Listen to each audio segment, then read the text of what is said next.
Mm, natoa klipu hii nikiwa nimejishikilia tochi ili nipate kuonekana hata kwa sehemu. Kuna taarifa ambazo zinaonekana kwamba kijana wangu mchungaji huyu hapa Martin James, ziko taarifa ndio hazijathibitishwa, lakini zinaonekana kwamba alipochukuliwa tarehe 21 mwezi wa 10 Dodoma Mkonze, eneo la Mkonze, kwa sababu taarifa sasa baadaye tulizipata ni kama alichukuliwa eneo la Mkonze, alipelekwa kwenye kituo cha polisi cha Mtumba ambako alikuwa amewekwa John Heche, na nimejaribu kumtafuta John Heche nijue ikiwa alipowekwa alimwona kijana wangu. John Heche kasema aliwekwa kwenye selo ya peke yake, lakini upande wa pili alikuwa anasikiliza mtu anayeomba kwa nguvu sana na wanamwita mchungaji. Maelezo ya John Heche naamini ni ya kweli, lakini sijui mchungaji gani ambaye alikuwemo wakati huo. Inawezekana jeshi la polisi watatoa taarifa kwamba walikuwa na mchungaji wa aina gani, ila utambulisho wa alikuwa anaomba sana, hiyo inawezekana akawa ni kijana wangu. Inawezekana akawa ni kijana wangu kwa sababu mimi nimewafundisha kuwa waaminifu hatakufa, kumtumaini Mungu wakati wote, lakini pengine ndio kanisa lilo na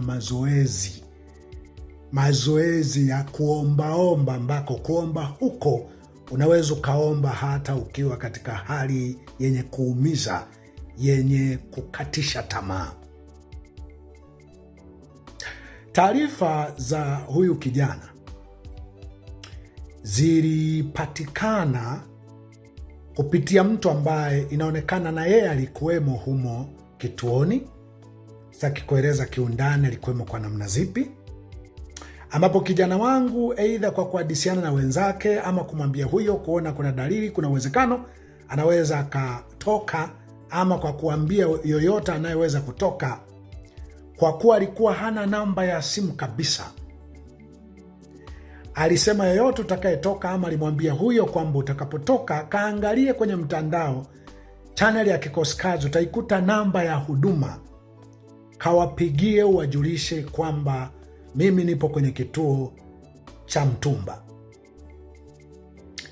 Sitaki kueleza mambo mengine ambayo yanaweza yakawaweka polisi fulani kwenye matata, sababu inaonekana karibu kila anayekuwa na huruma, anayekuwa na moyo wa utu, inawezekana anakuwa ni adui wa mamlaka ya kishetani.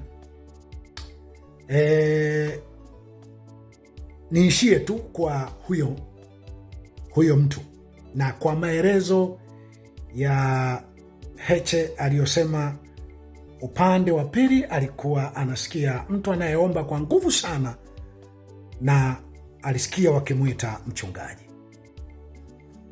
Tulipopata taarifa hizo, tulituma watu kutokea Mbeya kwenda Dodoma. Tulituma watu ambao walienda kuuliza. Walipouliza waliambiwa hilo jina halipo, pengine kama amebadilisha jina. Kuna baadhi ambao inawezekana haikuwa official, lakini kuna baadhi ya ni kama waisema vinginevyo mulete picha yake. Hiyo ni jana tarehe 27 na leo tarehe 28 wakaenda kwa hiyo picha, wakaambiwa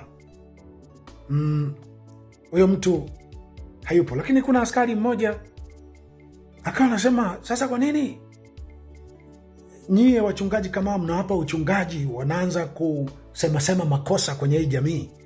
Sisi tunataka wachungaji wanaoibia tu watu sadaka.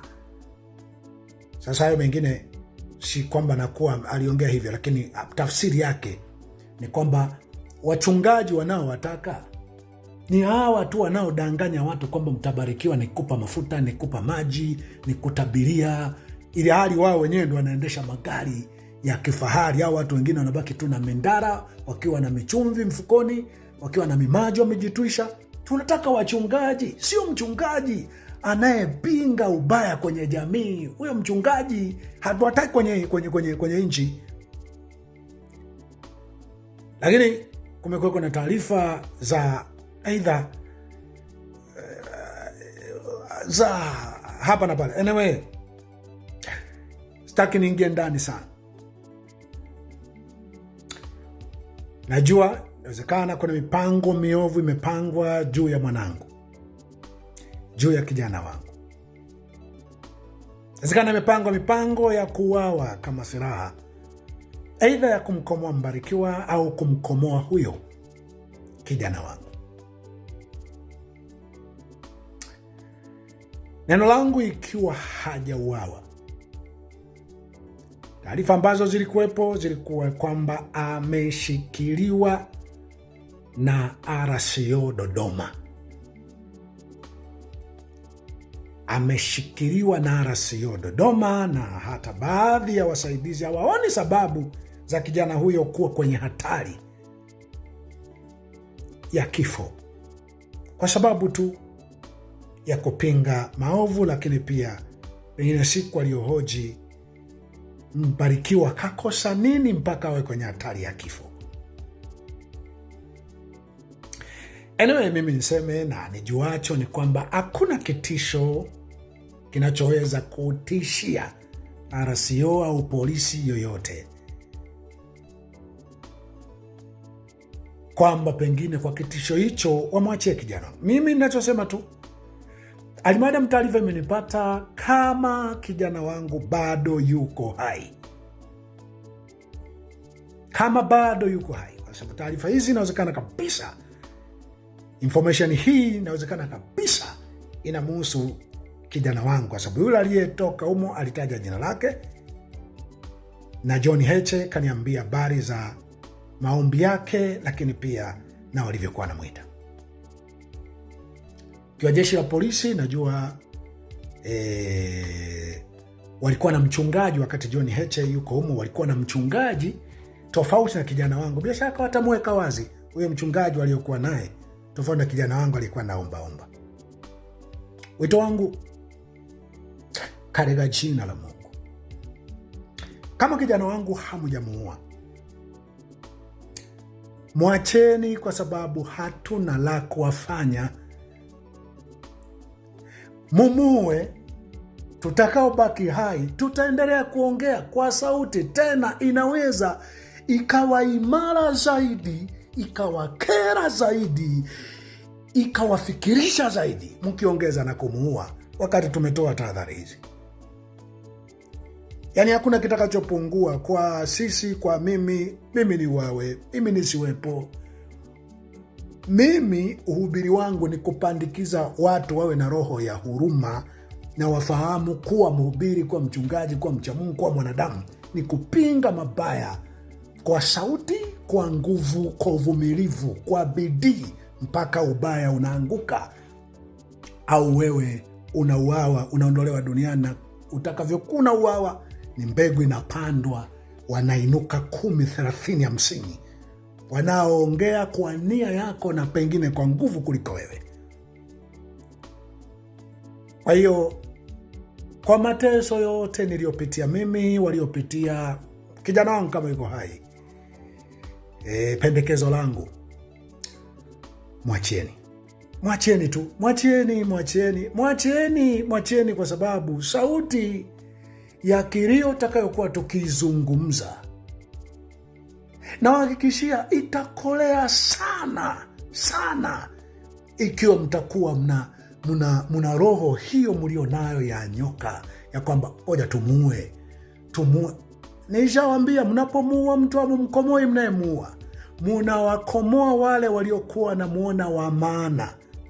Hamupunguzi maadui ya wanaowachukia, munaongeza watu wa kuwachukia, kwa sababu mtu huyo alikuwa na umuhimu kwa watu kadha wa kadha. Kwa hiyo anapoondolewa huyo mliomwondoa, munaongeza wa kuwachukia. Wasiposema leo, wataendelea kufikiri, na kuna siku watasema kwa sauti ngumu zaidi, ama watachukua kitendo kigumu zaidi.